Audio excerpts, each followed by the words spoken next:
Hello সবাইকে, অনেকদিন পর একটি মিনি ব্লগ নিয়ে আসলাম। তো অনেকদিন কোথাও যাওয়া হয় না, ঘুরতে যাওয়া হয় না। তো আমার বান্ধবীও বলছিল ঘুরতে যাওয়ার কথা। তো যেমন কথা তেমন কাজ। তো আমরা তিনজন মিলে বেরিয়ে পড়লাম, আমি, আমার বর আর আমার বান্ধবী। আর তারপর আজকে সানডে, সবসময় তো বাড়িতে থাকা হয় আর কোথাও ঘুরতে টুরতে যাওয়া হয় না, তো মনটা ঘুরু করছিল। আর বান্ধবীর সাথে তো অনেকদিন পরে দেখা, ওর সাথে অনেক রকম গল্প করতে করতে যাওয়া হচ্ছিল। আর তারপরে আমাদের নজরে পড়লো আকাশটার কালারটা খুব সুন্দর লাগছিল, বেশ দেখতে খুব ভালো লাগছিল।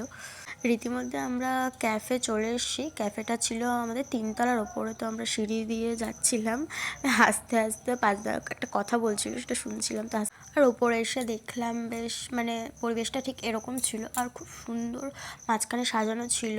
চাইলে তোমরাও আসতে পারো। আর এই মাঝখানের এখানে দাঁড়িয়ে বেশ ফটো তোলার জন্য খুব ভালো। আর কাপলরা তো তোমরা তো আসতেই পারো, খুব সুন্দর জায়গা। দেখে আমি পোজ দিচ্ছিলাম আর আমার বান্ধবী লজ্জায় ক্যামেরার দিকে তাকাচ্ছিল না। তো আমি ওদেরকে বারবার বলছিলাম যে আমাকে কিছু ফটো তুলে দেওয়ার জন্য, ওরা দিচ্ছিল না। আর রীতিমতো আমাদের এখানে চা দিয়ে গেছে তিনজনের জন্য। আমরা চাই অর্ডার করেছিলাম খাবো বলে। আর এদিকে আমি ওদেরকে দেখাচ্ছিলাম যে ওরা কি করছিল। ওরা যে যার মতো বসে রয়েছে, কথা বলছে।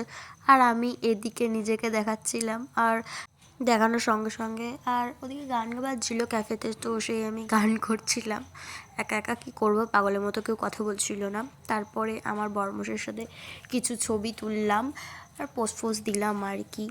তো অনেকক্ষণ হয়ে গেছে, এবার বাড়ি যাওয়ার পালা। তো আমরা বাড়ি যাওয়ার জন্য রওনা দিয়েছি, আমি আর আমার বর।